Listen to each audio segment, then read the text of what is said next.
Turn 1, we're going to look out for the first curb on our right hand side. This curb is pretty tall. I've actually seen pictures of people's cars like two-wheeling in the air because they've taken the curb too aggressively and sort of like ramped up on it. So you don't want to do that. It's a tall curb, it's going to unsettle the car. I simply use it to touch my right wheels on so I know that the car is correctly placed for the following chicane.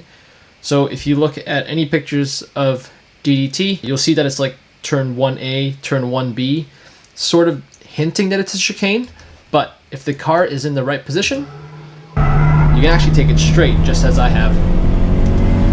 Additionally, this little curb here, I'm using it as a reference, and it's a consistency thing. Entering turn 2, we can already see in the distance there is a cone placed, so I'm going to use that as the point at which I apex. Now you don't want to overslow the car entering turn 2 because it's a banked corner. Don't overbrake. Use the banking here. Okay, so on the exit of turn 2, you're actually going to see that it's uphill and you end up cresting this uphill. I'm using the left-hand cone as my reference. It sort of defines where the hill transitions into the flat. What you don't want to do is have the steering wheel crooked as you crest. Think of if you had like a high-powered rear-wheel drive car. You were flat, but your steering wheel was slightly turned. You know that the rear end is going to get loose on you. So you definitely want to keep the steering wheel straight as you crest on the exit of turn 2. So as you exit, aim for the cone, stay on your left to prepare for turn 3. Turn 3, you're going to brake right at the cone, but you're going to want to use a different reference. If this cone or any other cone on the track moves for that matter, you're going to be missing a reference. You're going to have to use something on the ground. Sometimes I'm using people's like tire marks on the ground. You just want to pick something consistent. I'm going to geometric or maybe late apex this first curb in turn 3. Turn 3 is kind of like an odd corner. There's a few curbs on the way up. It is an uphill corner, so you want to be careful with the way you approach the corner. So I'll show you the way that I'm personally choosing. Basically, there's the first curb here, and in theory, if I wanted to attack this curb and touch it or get close to it, I'd have to steer the car so much more. So what I'm actually doing is I'm keeping the wheel a little bit open. I'm going to stay about a car's width away from that curb for the sake of being flat. If I had to steer so much, there's no way I would have been flat on the gas. The car would have probably started to slide or something. And I actually end up choosing an even better apex point, which is right at the crest of turn 3. So if we continue on, look closely, there is a curve here. The grass is curved. That is the point at which turn 3 crests. And that's the point where I'm going to try to keep my steering wheel straight, keep it stable, and you'll notice as I shift up, I actually end up losing the rear end because maybe there was a slight steering angle or my shift wasn't proper, but the fact that I'm cresting up a hill just makes it a little bit more challenging. So be stable, stay to your right side in order to prepare for turn 4.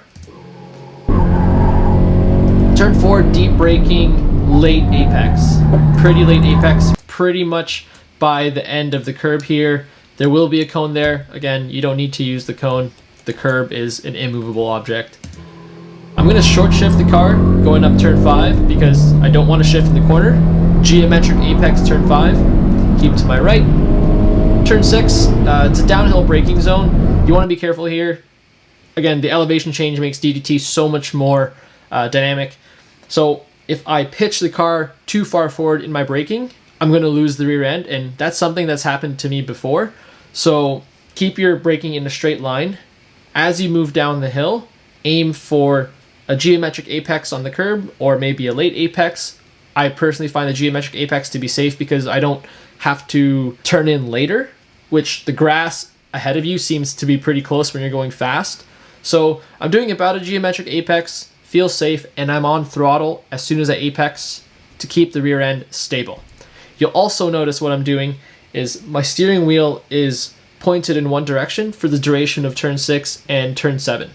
I'm not going to make any huge adjustments in angle. It's one position and it's a consistent position. So I'm trying to aim to do that repetitively. So if I need to make minor changes, at least I have a baseline to start. One angle, minor adjustments, but generally one angle, and then bring it into corner 8. Corner 8, it seems like I'm turning early, right? Like my steering wheel is already turned, but the corner is right ahead of me. I'm looking ahead at the pair of cones that are usually placed by the alternative track route. What I'm doing is I'm basically trying to turn in so that I'm close to those 2 cones. It sets you up perfectly for the downhill turn 9. So we'll see here, the car is close to those 2 cones. I'm set up on the right side, downhill braking zone into turn 9 now. You got to be careful here if you have a car that doesn't have ABS.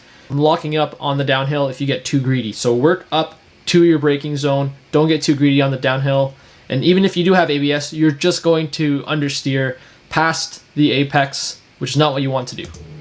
I try to do like a geometric apex / late apex on turn 9. Late apex doesn't seem like a bad idea here.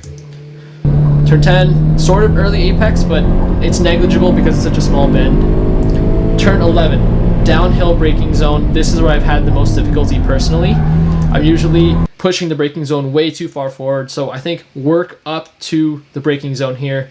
Don't rush. You're going to end up understeering and then taking a really bad exit. We're going to go through turn 11, late apex right at the cone, track out, use the whole track. You can get on power sort of confidently. It's not a super dangerous corner where you're going to like slide out unless you're really greedy with it or you have a car with a lot of power. Turn 12, I'm going to geometric apex it. Generally, I'm just trying to be flat there and prioritizing my throttle. Turn 13, pretty important corner here, this bus stop.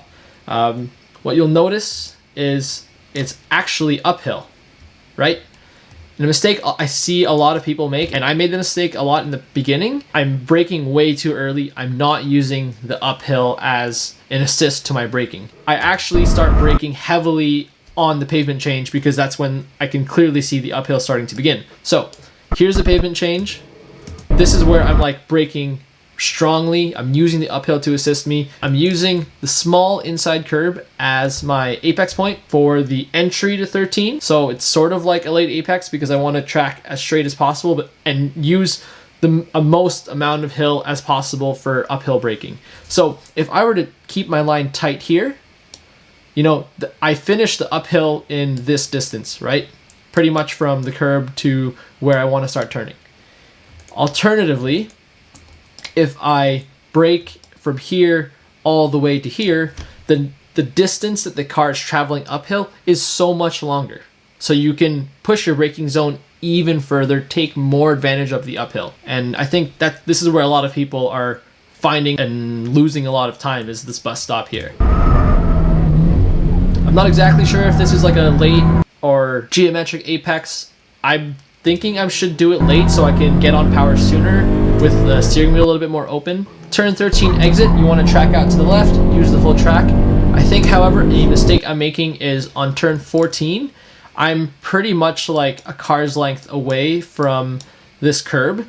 I can improve my line by getting closer to that curb. A consideration you want to make though is the more steering you do, the more the car slows down. I'll have to try out different methods and I invite you to try different methods for whatever works for your personal car. However, my car is light enough that, you know, adding that extra steering, decreasing the distance of the track that I'm following would be advantageous, and I don't have to worry about the car slipping by, you know, steering. I don't have to worry about the car slowing down too much because I'm not at the limit of the tires yet.